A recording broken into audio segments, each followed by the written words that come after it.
So, right off the bat, I'm going to start by saying that I am a business consultant. I'm a business consultant at heart. I'm a business consultant by occupation. I tend to be known as a hardcore capitalist. I'm a pro-business type of person. And this is important to understand when I tell you my story.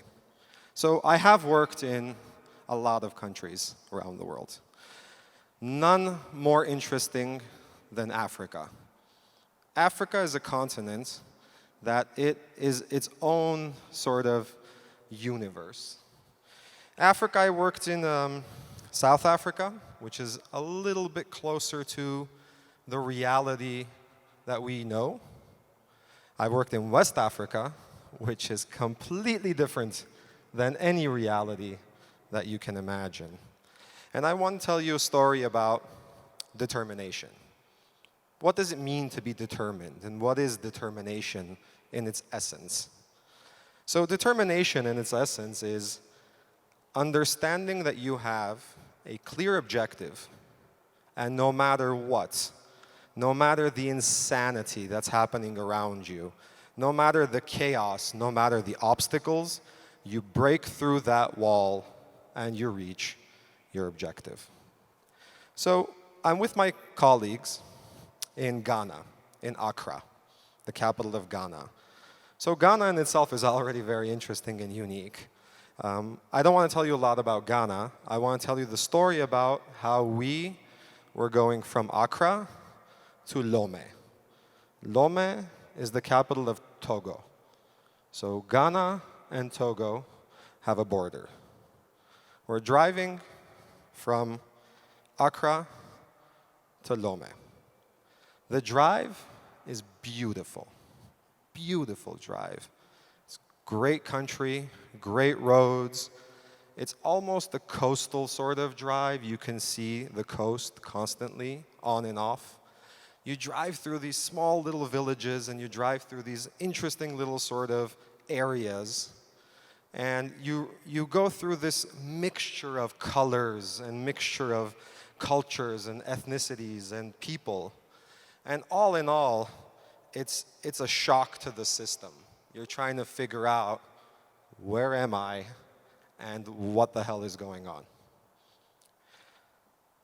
Going through this process in itself, it's interesting when you're a tourist. It's actually fun when you're a tourist. But when you're there on business, especially being a business consultant, and our business being in Ghana and Togo, you tend to look at it from a different perspective. You tend to think of things like demographics. How old is the population? Socioeconomic status. How much money do they have? Is their purchasing power here? Ultimately, you're thinking about it from a business and foreign direct investment perspective. So we're driving through this crazy road, beautiful road. There was 2 or 3 very interesting bathroom breaks. And I use the word interesting very, very lightly. But ultimately, we end up, at about 2-hour drive, we end up at the border. The border of Ghana and Togo is a microcosm of craziness. The moment you arrive, all hell breaks loose. It's just a massive amount of people walking back and forth. You have no idea what's happening. Where is the actual border? Where is passport control? All of the things that we've been engineered to habitually look for, passport control, customs, none of these exist. There's nothing.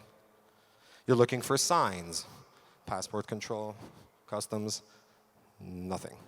There is absolutely nothing except thousands and thousands of people running across this border, just going and coming and going and coming.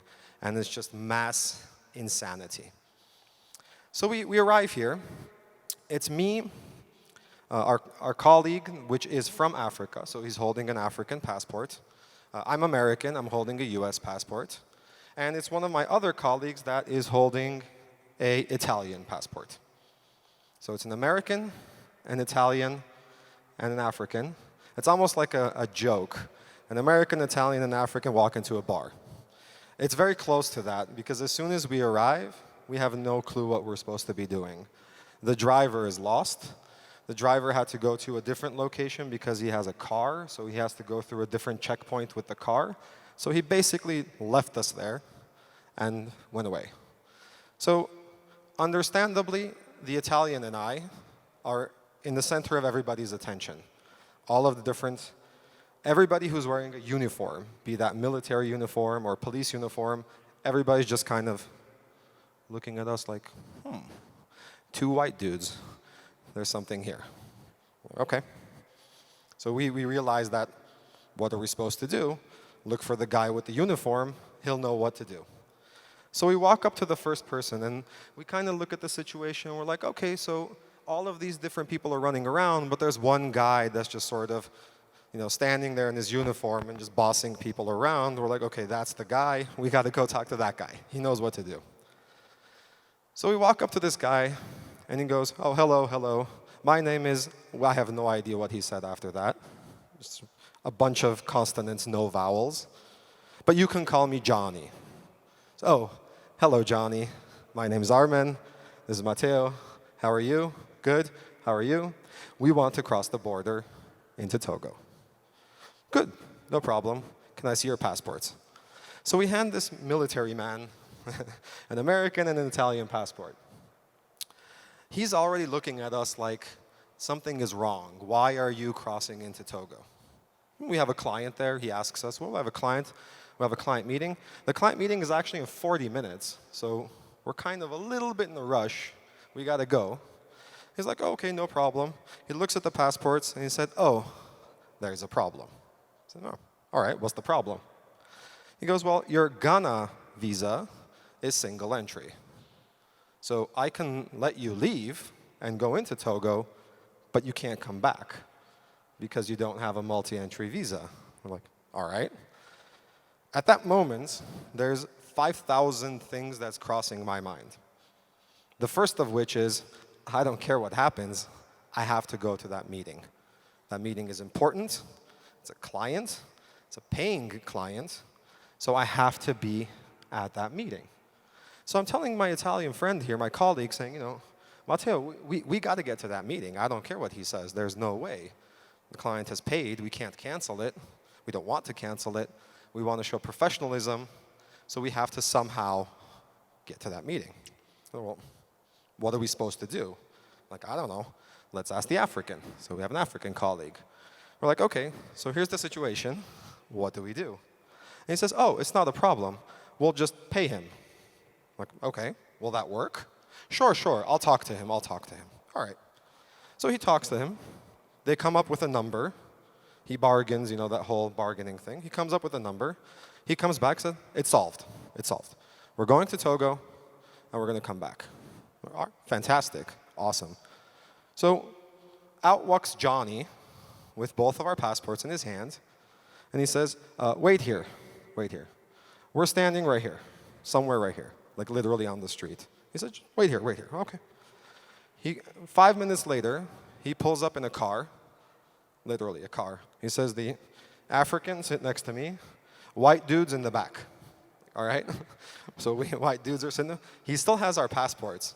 So I'm very aware that a Ghana military officer named Johnny has an American and Italian passport in his hand.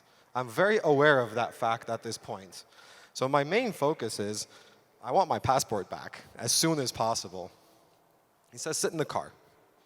So we get in the back of the car, and he starts driving towards the border, towards the actual border.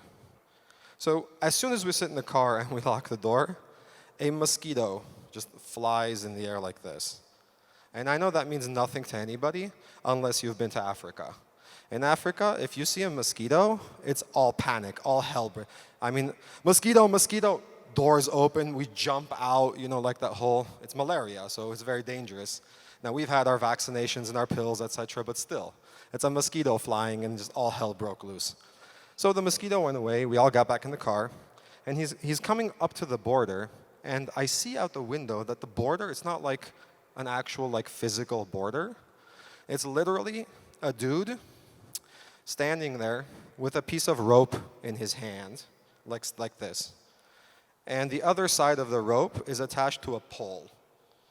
And he's just standing there like this, and that's the border. Just a dude with a rope. So we're coming closer to this dude, and Johnny goes, white dude's in the back, duck. I'm like, what? He's like, duck, duck. I'm like, what do you mean duck? He's like, duck now, duck now. And we go. So we're, the absurdity and the surrealism of that moment, that I'm sitting in the back of Johnny's car, crossing a border that's a dude with a rope, and we're ducking so that the dude doesn't see us. So he opens the window, he says, whatever. Dude, let's go to the rope. We cross. He goes 8 meters into Togo. He stops and get out. Get out of the car. I'm like, okay. We get out. He's like, welcome to Togo. You owe me money. I'm like, all right. So question number 1, give me my passport. Question number 2, how the hell are we going to get back? Okay, I'm illegally in Togo at this point with no passport, which I guess is very dangerous. And all I can think about is, how the hell are we going to get back? It's not a problem. It's not a problem. Here's my cell phone number. When you come back, call me, and I'll basically smuggle you back into Ghana. All right, that works. Give me my passport. No, no, no. Passport stays with me so that I know you will pay me. I'm like, no, no, no. This is where my Armenian side kicked in. And I'm like, no, no, no, no, no, no. You have to give me back my passport. It took about 20 minutes of convincing him. Ultimately ended up with, if you don't give me my passport, I'll tell my colleague not to pay you. Where he broke down and he said, fine, here, you can have this one, but I'm keeping the Italian one. So we're going to this meeting now. Ultimately, we ended up making the meeting, which was important because the client especially understood the process that we went through. But throughout this entire ordeal and throughout everything that's happening, all I can think about is the objective is to get to the meeting. Get to the meeting. I'm determined to get to that meeting because that's my job, and I'm a professional at my job. And if everybody does their job in that determination, it'll be pretty good. So we're driving towards this. Now, I'm happy because at least I have my passport. There's no stamp in it, but I have my passport. If anything goes extremely horribly wrong, I can still call the embassy, and I still have my passport in my hand. The Italian is freaking out. He has no idea what's going on. He's like, he doesn't even have his passport. He's this tall, sort of dreamy-looking, Italian dude, very Italian dude. And all I can think of is, I need to release the tension because we're going into a meeting, and I need him on his game. I need him to be in the game during the meeting. I can't having him freak out. He needs to be focused on the objective, which is to make money for these people, because we need to do business there. So I'm trying to relieve the tension.